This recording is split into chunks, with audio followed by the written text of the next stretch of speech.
Good morning बच्चों। बच्चों, हम लोग रिवीजन कर रहे हैं और उसके साथ ही आपको थर्ड टर्म के अनुसार सारे सिलेबस पढ़ाए गए हैं।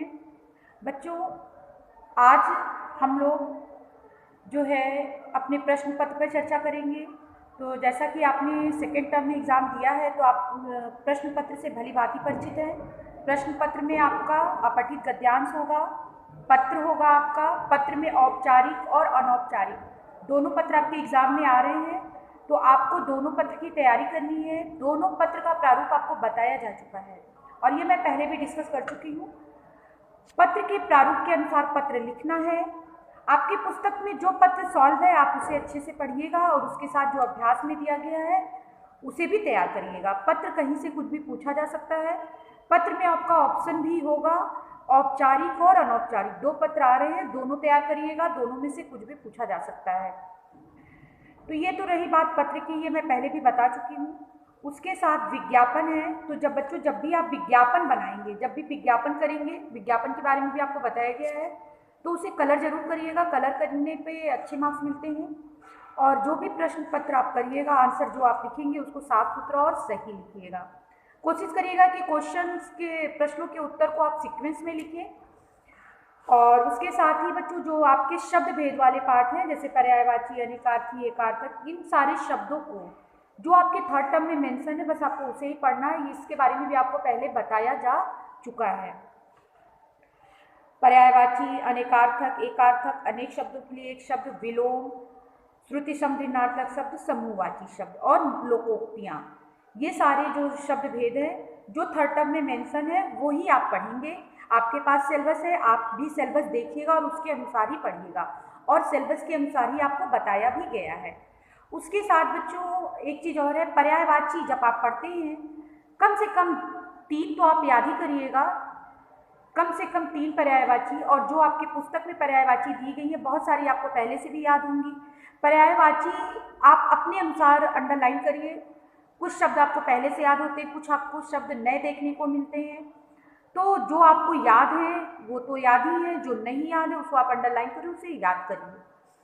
तो कम मैक्सिमम 3 पर्यायवाची आप जरूर याद करिएगा। 2 या 3 पूछे जाते हैं, कभी कभी 1 भी पूछा जाता है, इसीलिए मैं बोल रही हूँ कि आप कम से कम 3 पर्यायवाची याद करिए। उसके साथ निबंध। बच्चों, जब आपको निबंध बताया गया था तो निबंध कैसे लिखते हैं, निबंध लिखते समय किन किन बातों पे हमें ध्यान देना चाहिए। तो निबंध को आप रट नहीं सकते, रट के नहीं लिख सकते हैं। आपकी पुस्तक में बहुत सारे निबंध दिए गए हैं और मैं पहले भी यही कही थी कि आप निबंध को डेली एक रीडिंग लगाइए, कम से कम 1 से 2 बार जरूर पढ़िए हर निबंध को। तो जरूरी नहीं कि आप एक ही निबंध को जो है सारे निबंध को रोज पढ़िए। एक निबंध उठाइए, उसे 2 बार समझते हुए पढ़िए। जब आप समझते हुए पढ़ेंगे तो आपके पास नए नए शब्दों का भंडार होगा, आपकी सोचने की समझ विकसित होगी। तो इस तरीके से जब आपको कोई निबंध लिखने को दिया जाएगा तो आप उसे आसानी से लिख सकते हैं। तो निबंध को बच्चों डेली रीडिंग करिए। और मंडे से जो मैं वीडियो भेज रही हूँ, मैं उन वीडियो के साथ आपको एक बार फिर से सारे अटैचमेंट भेज चुकी हूँ, सारे अटैचमेंट आपको भेज चुकी हूँ लगभग जो है। और जो जो नहीं भेज पाई हूँ उसे मैं जो है आपको इस वीडियो के साथ दे दूँगी। जो भी आपके थर्ड टर्म का पोर्शन है, मतलब लेसन 14 अव्यय है, 15, 16, 17, 18, 19 और 20, ये जो सारे पार्ट हैं बच्चों, इनके अभ्यास प्रश्नों को भी आप बहुत ध्यान से करेंगे। शब्द भेद बहुत इंपॉर्टेंट है। जो शब्द दिए गए आप उसे अच्छे से तैयार करिएगा। अपठित गद्यांश तो आपको पढ़ना ही पढ़ना है। उसके साथ पत्र औपचारिक और अनौपचारिक लोकोक्तियाँ भी दी गई हैं, इसे भी आप पढ़ेंगे। तो सारा कुछ बच्चों आपको बताया जा चुका है। आप पत्र के प्रारूप पर भी ध्यान दीजिएगा, क्योंकि अगर आपको प्रारूप सही माने में पता है, सही तरीके से पता है, तो उस प्रारूप के अनुसार आप पत्र बना के लिख सकते हैं। आप क्लास 8 में हैं। और जो मैंने अटैचमेंट आपको मंडे से जो मैं भेज रही हूँ, अब तक मुझे लगता है कि आपने अपनी पुस्तक में उत्तर को मिला लिया होगा। जिन्होंने उत्तर मैच नहीं किया है एक बार उत्तर जरूर मैच करें, क्योंकि आप लिखने में ही त्रुटियां करते हैं और अगर आप पुस्तक में गलत भरेंगे तो आप एग्जाम में भी गलत भरेंगे। और बच्चों एक चीज़ और ये कहना चाहूँगी कि जो भी चीज़ें आप अपनी पुस्तक में लिखी हैं उस पर मात्राओं का विशेष ध्यान दें, क्योंकि आप जानते हैं कि ग्रामर में जो भी कुछ आप करते हैं जो आपके वन वर्ड आंसर हैं, चाहे वो पर्यायवाची, विलोम, एकार्थक, अनेकार्थक या फिर अभ्यास प्रश्न कुछ भी हो, आपके लिखने पे ही नंबर कटते हैं। तो बेहतर यही है कि इन सारी चीज़ों को आप लिखकर प्रैक्टिस करें। बहुत ज़्यादा समय नहीं लगता है, रफ कॉपी में बस याद करते जाइए और उत्तर को लिखते जाइए, क्योंकि जैसे कि आप जानते हैं आपकी जो लिखित भाषा होती है, जो चीज़ हम लिख लेते हैं वो हमें हमेशा के लिए याद हो जाती है। तो जब आप लिख के प्रैक्टिस करेंगे तो आप लिखने में त्रुटियां नहीं करेंगे। और हिंदी और संस्कृत ऐसा विषय है कि अगर आप लिखेंगे, अगर आप लिख कर प्रैक्टिस करेंगे तो आप यकीन मानिए आपका नंबर कहीं नहीं कटेगा। आपका नंबर कटता है सिर्फ आप लिखने में जो त्रुटियां करते हैं। तो मैं यही कहना चाहूँगी कि आप थोड़ा सा समय लगेगा, आप लोगों को लगता है कि लिखेंगे तो इतने सारे विषय पढ़ने हैं, मैथ है, साइंस है, हिस्ट्री, ज्योग्राफी, ये सारे पढ़ने हैं तो हमारे पास समय नहीं है। तो आप ऐसा कॉन्सेप्ट अपने मन में न बनाएं। मैं ये नहीं कह रही हूँ कि आप निबंध लिख के प्रैक्टिस करिए, पर मैं ये कह रही हूँ कि जो वन वर्ड आंसर हैं, जहाँ पे आपके नंबर कटते, जहाँ पे सीधे जीरो मिल जाता है, तो उन आंसरों को सीधे सीधे आप रफ कॉपी में बोलते जाइए और लिखते जाइए।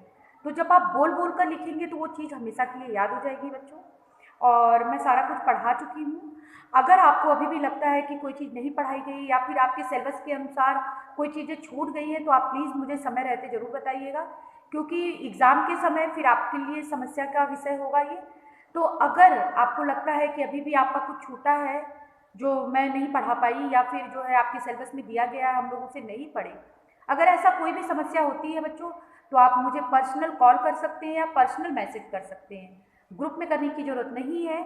जो भी चीज़ें आपको कहनी है आप मुझे कॉल करिए या फिर मुझे व्हाट्सएप पे पर्सनल मैसेज करिए। वैसे मुझे नहीं लगता कि आपको हिंदी वन में कोई समस्या होगी, क्योंकि सारा कुछ आपको सिलेबस के अनुसार ही पढ़ाया गया है। तो बच्चों, ऑल द बेस्ट। आप अच्छे से तैयारी करिए और उसके साथ ही जो है लिख कर प्रैक्टिस करिए। और कोशिश ये करिएगा कि एग्ज़ाम में, मतलब जब आप थर्ड टर्म का एग्ज़ाम देंगे तो लिखने के बाद एक बार उसे रीचेक ज़रूर करिएगा, जैसे आपके नंबर कटे ना। और उसके साथ ही लिख कर ज़रूर प्रैक्टिस करिएगा। सारा कुछ आपको पढ़ाया गया। अगर कोई समस्या है बच्चों तो आप मुझे कॉल कर सकते हैं। और जो भी मैंने अभी तक आपको मंडे से जो मैं PDF आपको दे रही हूँ, जो लेसन्स एग्ज़ाम में आ रहे हैं, तो जो भी लेसन्स आपको बताए गए हैं बच्चों, आप उसे अपनी पुस्तक में ज़रूर मिला लीजिएगा एक बार फिर से, कि क्योंकि आप बुक में भी जब लिखते हैं तो आप गलत उतारते हैं देखकर। तो प्लीज़ एक बार मिला लीजिएगा। उससे दो बातें होंगी, एक तो आप मिला लेंगे, दूसरा आपको वो चीज़ें याद भी हो जाएंगी। मतलब अगर हम किसी चीज़ को पढ़ के मिला रहे हैं तो आप समझ रहे हैं दो काम हो रहा है, लिख भी रहे हैं और हम पढ़ भी रहे हैं। ठीक, तो आप एक बार ज़रूर मिलाइएगा, उससे आपका तैयार भी होगा और आपको पता भी चल जाएगा कि आपने क्या छोड़ा है, क्या लिखा है, क्या नहीं लिखा है, आपका काम पूरा है या नहीं। तो बच्चों, आज आज के लिए इतना ही। Thank you. सब लोग अच्छे से एग्ज़ाम दीजिए। All the best. धन्यवाद बच्चों।